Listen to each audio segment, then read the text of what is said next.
Hello everyone, I'm Peak, an online writer. Welcome to my channel Peak's World of Wonders.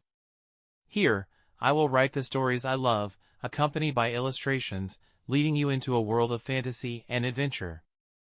Today's story is called Reversal in the Otome game. This world is too real and it will be updated every week. Let me take you through time and space, exploring different worlds. Now, let's dive into the world of the story.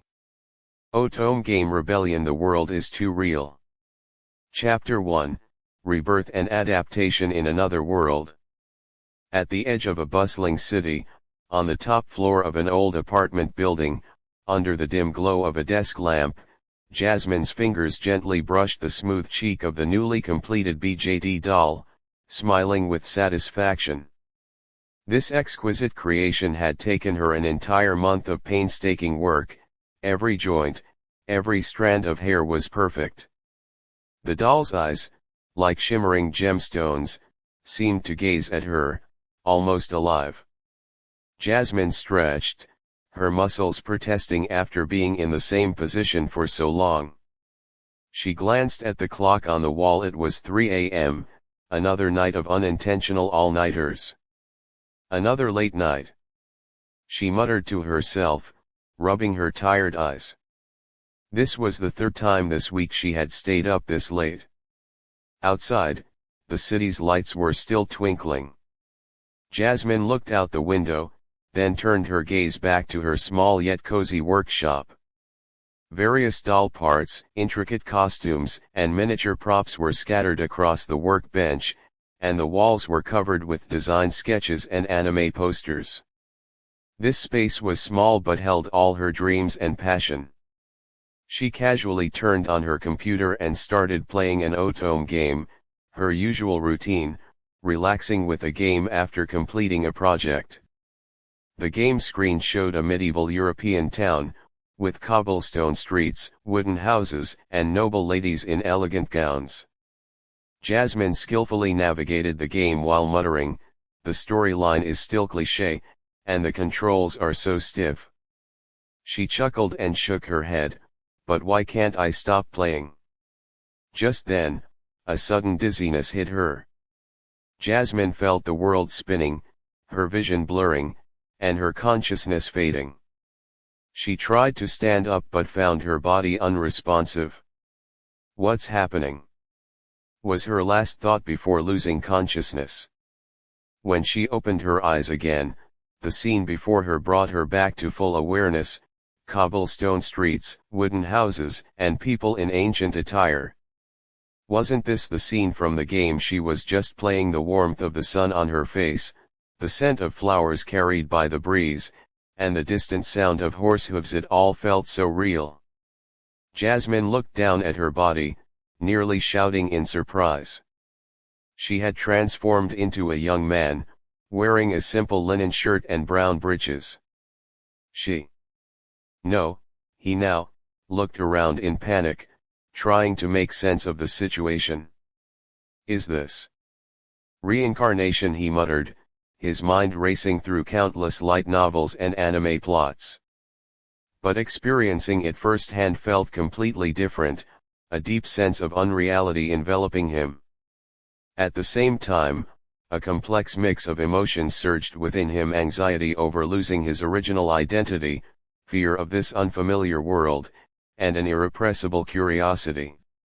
He stumbled to a shop window, using the glass to examine his new appearance. Reflected in the glass was the face of an ordinary young man, bright eyes, a slightly youthful face, completely different from his original appearance as Jasmine. "I need a name," he thought, "since I was Jasmine before. I'll be Jasin now." Jasin took a deep breath and began trying the most basic movements. Walking required adjusting to the new body's structure and balance. Every step was cautious, fearing he might trip. He felt this body was stronger but also more cumbersome. He tried clenching his fist, feeling the power and tension in his fingers. People glanced at him curiously but soon looked away, as if such behavior wasn't uncommon in this world. Putting on clothes became a new challenge. When he tried to adjust his attire, he noticed the buttons were on the opposite side, and even the way shoes were worn felt different.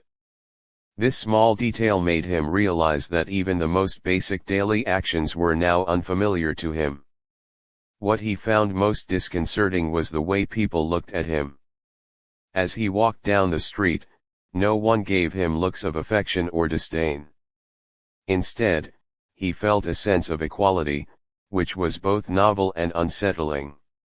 He noticed that men around him eyed each other with a competitive gaze, while women watched with a mix of caution and curiosity.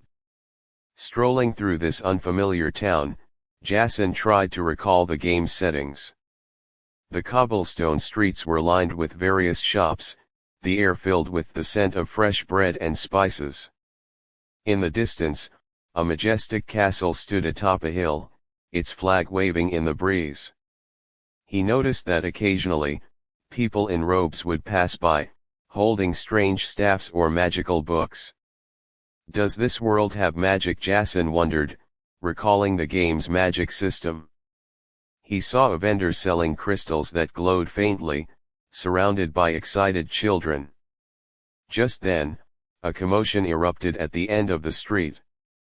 A group of knights in ornate armor was driving away commoners to make way for a nobleman. The crowd scattered in panic, and someone bumped into Jasin, nearly knocking him down. This scene made Jasin realize that the social class divide in this world might be much larger than he had imagined. In the chaos, Jasin noticed a figure, a beautiful girl with cold eyes, hiding in the shadows, clutching a small dagger, staring at the nobleman with a mix of anger and pain. Jasin recognized her. She was the game's protagonist, but the girl before him was vastly different from the cheerful and lively character he remembered. Is this Justja? He thought. Why has she become like this? He recalled the game's setting for Justja, an optimistic, bright girl with healing light magic, who ultimately became the savior of the world. But this cold girl seemed to have lived a completely different life. As he hesitated whether to approach her, a strange feeling surged through him. Jasin instinctively focused his mind, envisioning the dolls he had once created. Suddenly, a faint glow gathered in his hand, gradually forming a small doll. Jasin stared in amazement at the doll in his hand, lifelike and capable of simple movements. Is this my ability? He whispered, both excited and puzzled.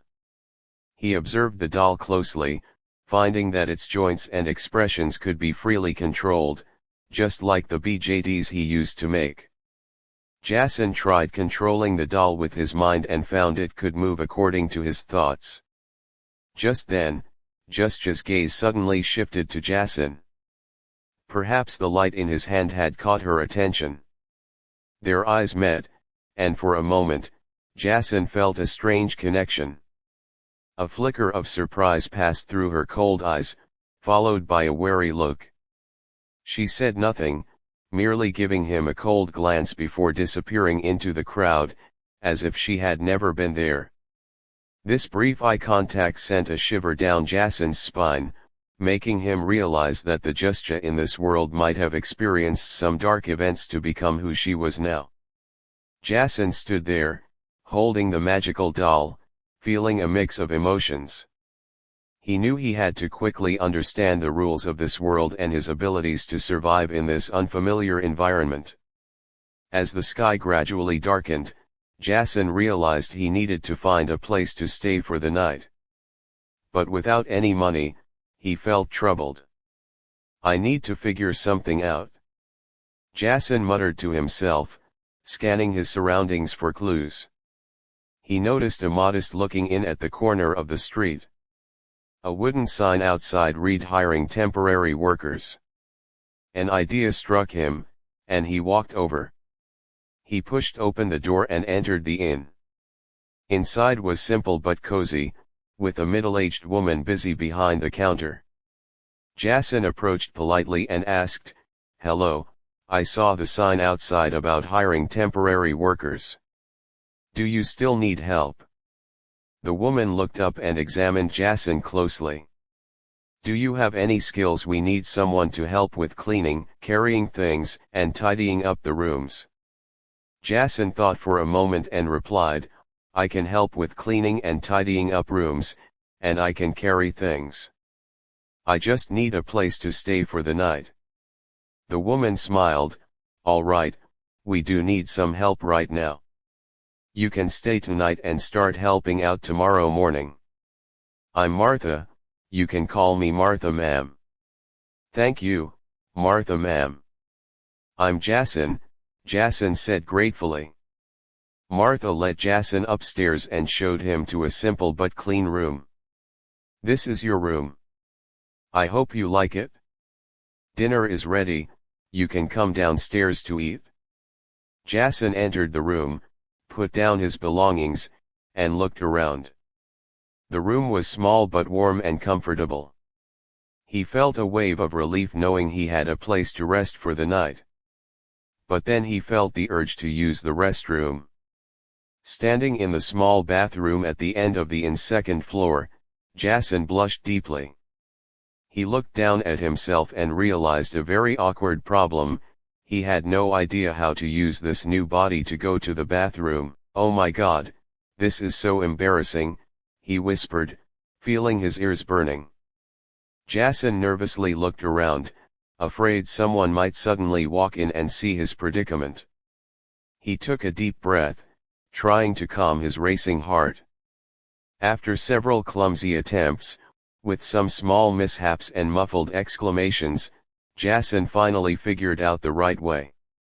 Throughout the process, his face remained as red as a ripe apple. Finally managed, he sighed in relief, feeling a wave of shame at his clumsiness. Jasin looked at the unfamiliar reflection in the mirror, smiling wryly and shaking his head. It seems there's a lot to learn about being a guy. As he left the bathroom, Jasin couldn't help but look around, ensuring no one had noticed his awkward situation. This small experience made him more acutely aware that adapting to this new identity would be a challenging process. At dinner, Jasin joined Martha ma'am and a few other guests. They chatted, and the atmosphere was warm and friendly. Jasin found these people to be very kind, giving him a sense of long-lost warmth. Jasin, where are you from? Martha ma'am asked kindly as she served him some soup. Jasin thought for a moment and decided to keep it simple. I'm from a faraway place. I just arrived here and I'm not very familiar with the area. Life here isn't easy, but people are very helpful. You'll get used to it soon, Martha ma'am reassured him. By the way, do you have any special skills? Jasin hesitated, thinking of his newfound ability with dolls. But unsure if he should reveal it, he said vaguely, I'm good at crafts, like making small items. Oh, that's wonderful. Martha ma'am's eyes lit up. We need someone who can repair things here. Maybe you can help fix some broken furniture and decorations. Jasin nodded, feeling fortunate that his skills could be useful. During dinner, the inn's guests began discussing some local rumors. Strange things have been happening in town lately, a young man whispered. People say they've seen eerie shadows at night, drifting through the alleys. Really? Another guest asked curiously. Could it be some prank? Who knows, the young man shrugged. Some say they've heard strange whispers, like ancient prophecies being told. Jasin's heart raced upon hearing this. Although these rumors didn't directly concern him, they made him realize that this world might be filled with mysterious forces and phenomena. He started thinking about how his abilities might be perceived in this unknown world. Martha ma'am shook her head. Don't listen to those rumors, young man. The world is chaotic enough as it is. Let's focus on our own lives. The dinner ended in a relaxed atmosphere. Back in his room, Jasin sat on the bed, his mind buzzing with thoughts. He took out the small doll he had created earlier and noticed it had become somewhat transparent. It seems this ability does have a time limit, he murmured. I need to study its limits and uses carefully. Jasin closed his eyes and concentrated. He imagined a more complex doll with more details and functions. Slowly, a new doll took shape in his hands. This one was larger, more intricate, and capable of more complex movements. Amazing, Jasin marveled. It seems I can create different dolls based on my imagination. But it drains my energy. Feeling a wave of fatigue, he decided to rest and continue exploring his ability tomorrow. Just as he was about to fall asleep, he heard a commotion outside. Jasin quietly walked to the window and peeked out. In the moonlight, he saw a familiar figure, the cold girl, Jasmine. She was moving swiftly through the alley, seemingly tracking someone. Jasin hesitated for a moment, then decided to follow her. He crept downstairs and slipped out of the inn, trailing behind Jasmine. What am I doing? Jasin wondered. This could be dangerous. But I need to learn more about this world, especially about Jasmine. He cautiously followed Jasmine through narrow alleys to the edge of the town. There, he saw her having a brief conversation with a figure in black, then exchanging something. At that moment, Jasin accidentally stepped on a twig, making a faint noise. Jasmine immediately turned around, her eyes flashing with a hint of menace. Jasin held his breath, hiding in the shadows, his heart pounding. He knew that being discovered could have serious consequences. Just then, distant shouts from the guards interrupted the tense moment. Jasmine and the black-clad figure quickly parted ways, disappearing into the night. Jasin let out a sigh of relief but felt even more puzzled. What was Jasmine doing? Why had she become like this? How many more secrets did this world hold for him to uncover? With these questions in mind, Jasin quietly returned to the inn. Lying in bed, he found it hard to sleep. He knew his adventure had just begun, and this world was much more complex than he had imagined. Tomorrow, Jasin thought as sleep finally overtook him. Tomorrow I'll be more careful, and I must quickly improve my abilities. Only then can I survive in this unfamiliar world, and maybe uncover its secrets. As his thoughts blurred, Jasin fell into a deep sleep. The night descended, and the town grew quiet. In the distance, the castle stood majestically under the moonlight, hinting at the extraordinary adventure that awaited. And Jasin, a soul from another world, was preparing in his dreams for the challenges of the coming day. Thank you all for watching today's story. If you enjoyed it, please remember to like, share, and subscribe to my channel Peaks World of Wonders. Your support is my greatest motivation to keep creating. Feel free to leave your thoughts or any suggestions in the comments. I look forward to exploring more fantastic adventures with you next time. See you soon.